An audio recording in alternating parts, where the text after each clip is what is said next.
welcome to my channel. My name is Amanda Joy Anderson, and today we are going to be talking about Venus in Virgo.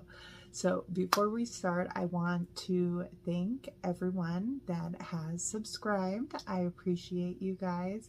And if you are interested, I have an Etsy store.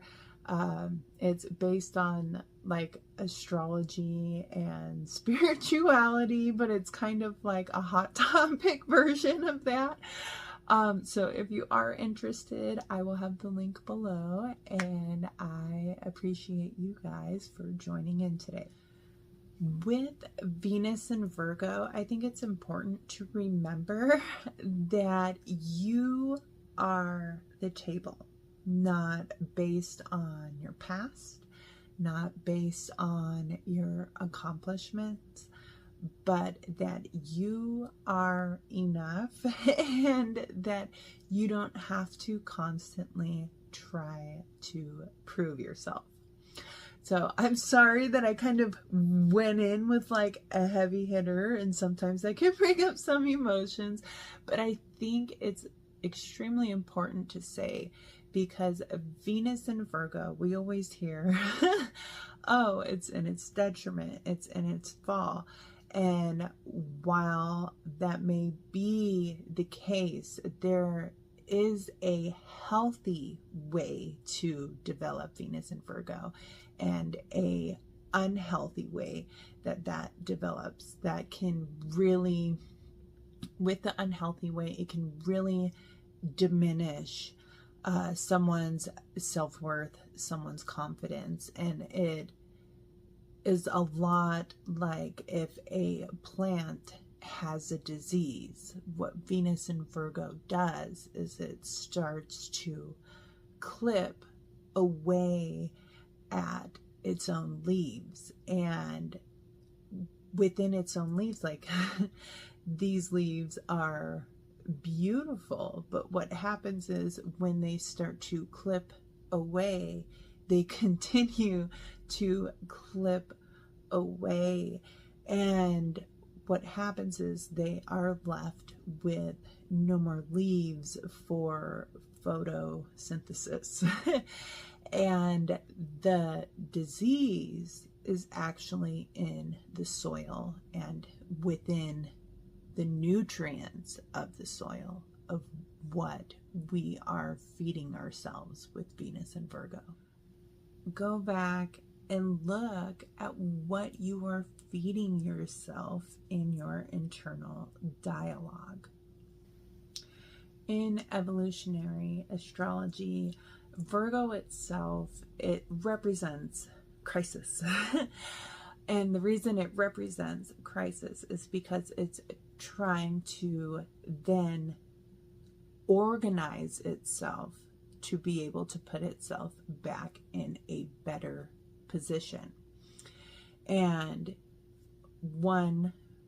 each person would not know that they needed to organize themselves in a certain way unless there is crisis that sparks it. So something like having a bad experience with relationships, sometimes it's through those experiences that Venus in Virgo realizes, oh, okay, well, this is not working for me, and I need to organize myself, my values, my self-worth, just to get really clear on that, so that way I can see where it is internally, so that way I know when I go out for the next partner that I have these things in alignment and I have a clear view of what I'm really looking for.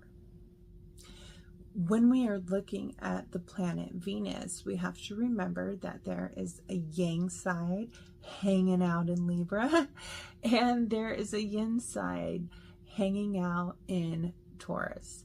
And this combination of Venus, what happens is that the external environment, Venus in Virgo takes in the external environment and processes it internally. Now, if they do not have a system for this, it can very much happen as in I'm processing everything and now I have to change myself in this situation. And they can end up organizing themselves for their environment and people around them. Now, if you choose to use that as an advantage, you can, but where this becomes really detrimental is when Venus in Virgo starts to take parts of themselves away and replace it with shame and guilt for being the way that they are. And unfortunately, this happens in the internal mind frame, and this structure is created so that way when other people are dysregulated, they're emotionally dysregulated, Venus in Virgo takes that on and is like, okay, well, how can I adjust myself? How can I adjust this environment? How can I adjust and fix the situation? When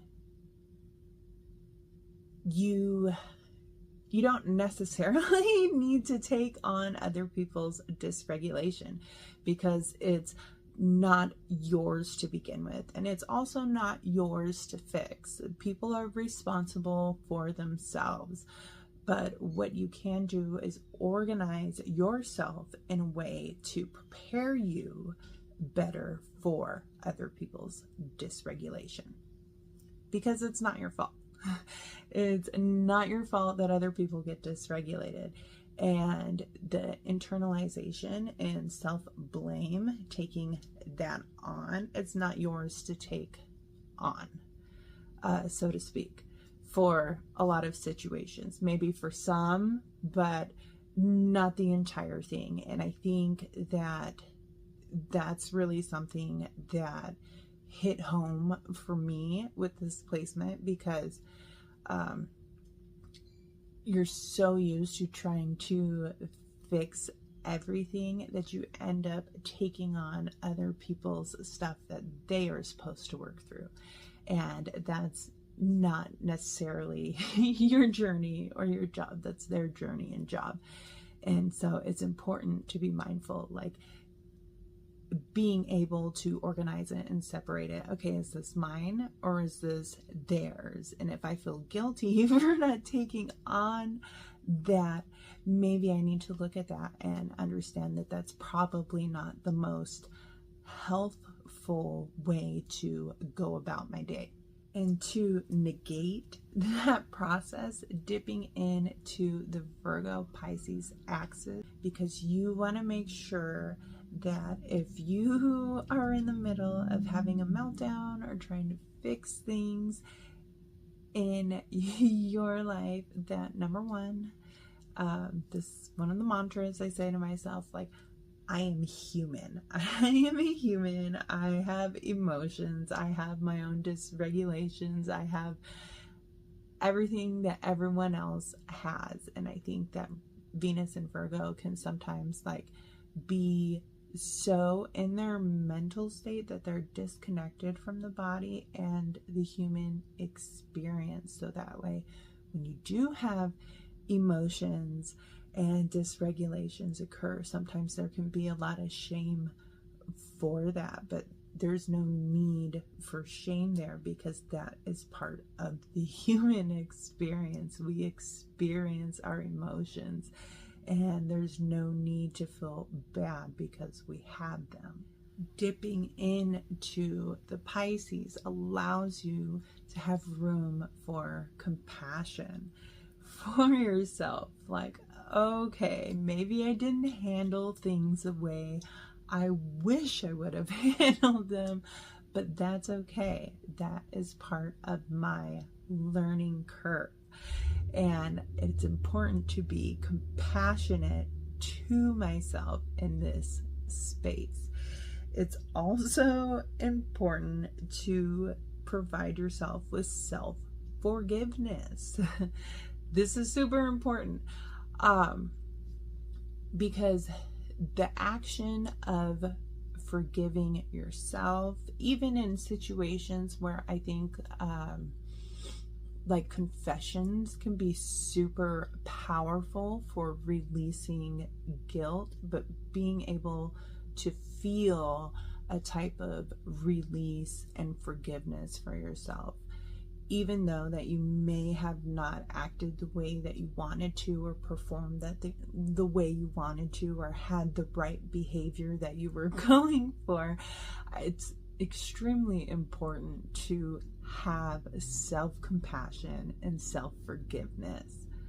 And even moving into the entire water trine of Pisces, Cancer, and Scorpio is being able to use the compassion with the Scorpio side and transmute that shame and guilt into a new perspective, a new way of self-talk for yourself. And for Cancer, some situations you really just need nurturing. Like if you are experiencing some type of meltdown, or if you are having some type of just rumination or guilt for executive dysfunction, understand that it's okay. You're human. And it's okay to nurture yourself in those moments when you feel like you need more space and more time. And that's okay, because you don't have to rush through things. And I say this, my Mars is in Aries in the 6th house. So a huge thing for me is like, I start to rush through things, and then I realize, oh my God, I feel completely sick because I pushed myself to continue to go through things that were uncomfortable for me, where I could have gave myself a little more time and a little more space. And then I have to kind of go into the Pisces and go with the flow, and it's okay the way it is, instead of being hyper critical on myself. And another mantra I'd like to bring up is progress, not perfection.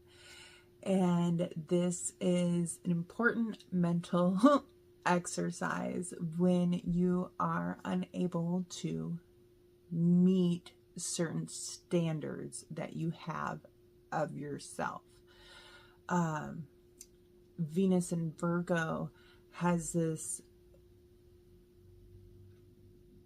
I'm trying to think of how to say it. Venus in Virgo has their own perspective of how they are supposed to be and act, and it's really to shine and, among other things, to fit in and stand out at the same time in society. And that puts on a lot of pressure for Venus and Virgo, because they're constantly looking to perform at the level of excellence, and they're not trying to get caught looking like they did not come prepared for everything. Because Venus in Virgo is sensitive to criticism, mainly due because they are their own worst critics. But because of that, they have to learn to build themselves up. They have to learn to become their own cheerleader in life, because it's extremely easy to go in the other direction and kind of create this very ugly verbal abuse on oneself. And that's kind of the ugly side of Venus and Virgo. And there's really a lot of judgment internally based on performance, based on other people's reactions.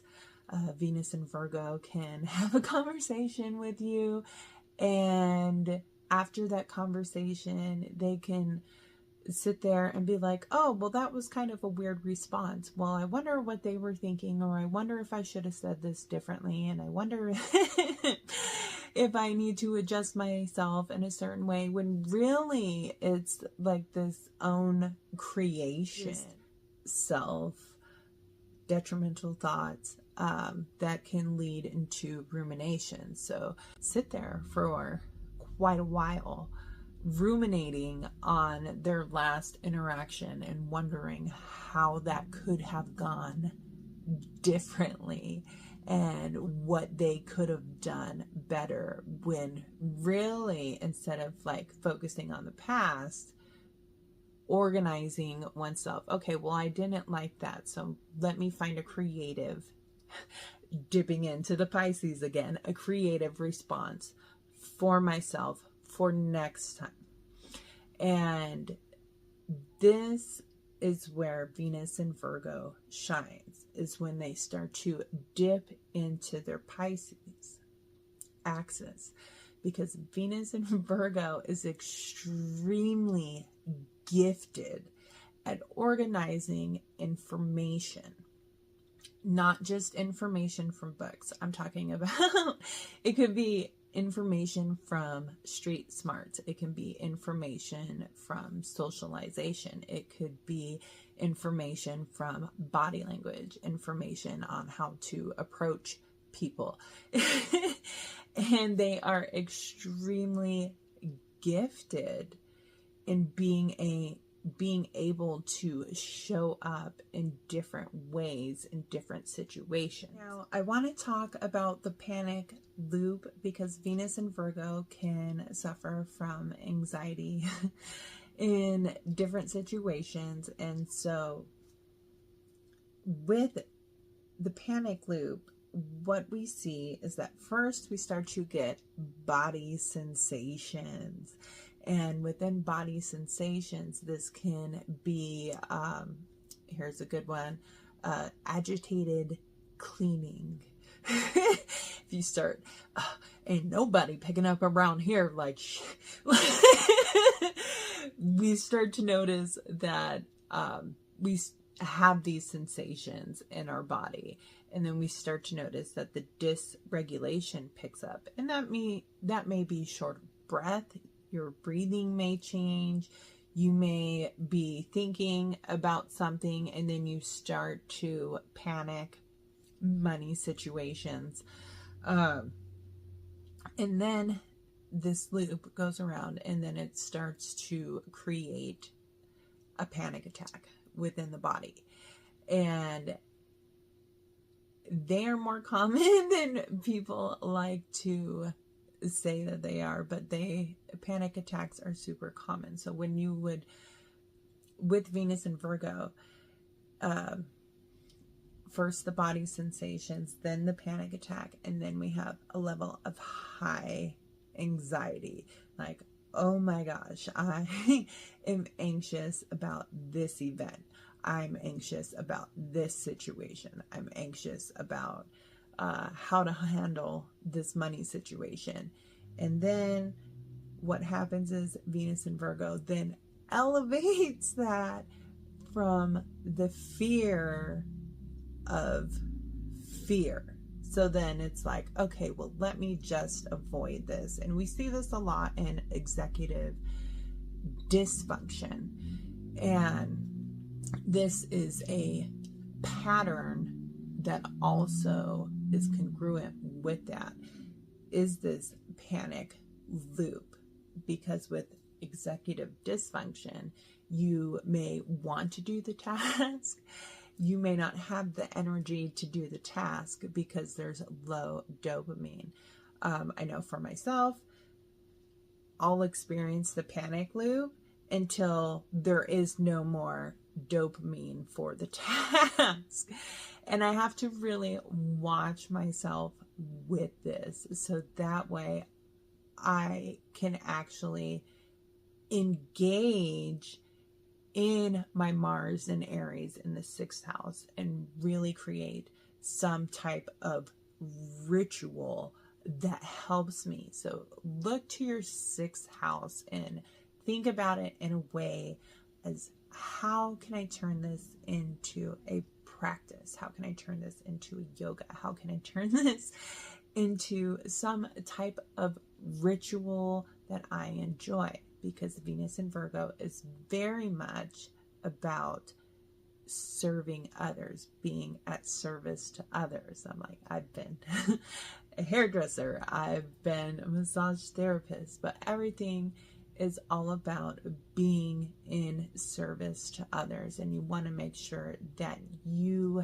have the battery and the capacity to be able to do the things that you want to do and not get stuck in the panic loop when you want to try something new. So if you end up being stuck in analysis paralysis or executive dysfunction, there's different things that you can kind of work with that in the moment, and that's being mindful of the present moment.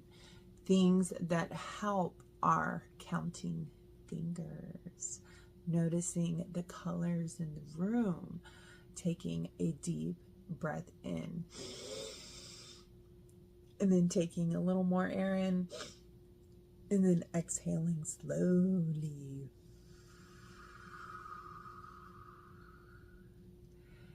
And we can also do little minute mindful meditations and kind of feel your body get into the body. And this takes some of the pressure off to be able to get started on something. Now, if you have children with Venus in Virgo, here are some things that I think would be helpful for Venus and Virgo children. And this is to help aid in healthy development. And some of that looks like letting them help. Letting them help out in the house, whether if that's feed the animals, help with the dishes, set the table. Little things like this really build confidence in Venus and Virgo, and it helps them be able to work with task management and being able to work and feel like they have a role in the household. Another thing for Venus and Virgo is asking their input. Venus and Virgo is very creative at finding solutions for things, like the combination of Mother Teresa and MacGyver. They're very creative in finding solutions, and not just solutions, but that will be the best solutions for whatever is happening in that time space. So, and they're very creative with making things work. I think for children with this development is explanation of shame and guilt and how to deal with those emotions, and coming up with some kind of exercise, ritual process of learning how to surrender that. So like I mentioned earlier, confession in the way that the Catholic Church has it, confession can be really helpful in a way of relieving guilt. We also have the soma chakra up here, pineal gland, and this is about taking our thoughts and kind of throwing them in the dumpster fire, giving them away, surrendering them. And sometimes something as helpful as journaling and burning a paper and making some kind of ritual out of that. So that way Venus and Virgo can learn to let go and surrender all these different things in their life that they're trying to sometimes figure out. Because for Venus and Virgo, it's very much about organizing the puzzle in the way that they can receive and look at the picture. If you have a child with Venus and Virgo, allow them to feel frustration. They have to build a tolerance to frustration, because it is through the crisis that they learn how to organize certain things, right? So sometimes that's taking a bunch of colored markers and putting them in a pile and let them organize it. Sometimes I know older Venus and Virgo, the mess can be like having a mess in the house. It can cause like internal crisis, and then they go through and they organize everything and get rid of things and surrender things. And this is a healthy practice for them. Okay, well, I have all these toys. This is a big mess. Is there anything that you want to give away so that someone else can enjoy it? And that is a beautiful way to bring that up for a child if they want to let go and surrender. Venus and Virgo is awesome at pattern recognition and being able to pull out certain patterns. And I think something that's super important to understand is that sometimes instead of chopping yourself up, you're able to look at other people's personalities and know whether if you're dealing with a narcissist or a psychopath or an empath or, you know, whoever you're able to deal with. But when you're able to categorize other people, then you understand the environment a little better. So that way you're not taking everything on as your own internal detriment. Because being able to categorize certain interactions that you have is a good place to start to know that, okay, like this is that kind of personality trait. This thing is not your fault. That behavior is not your fault.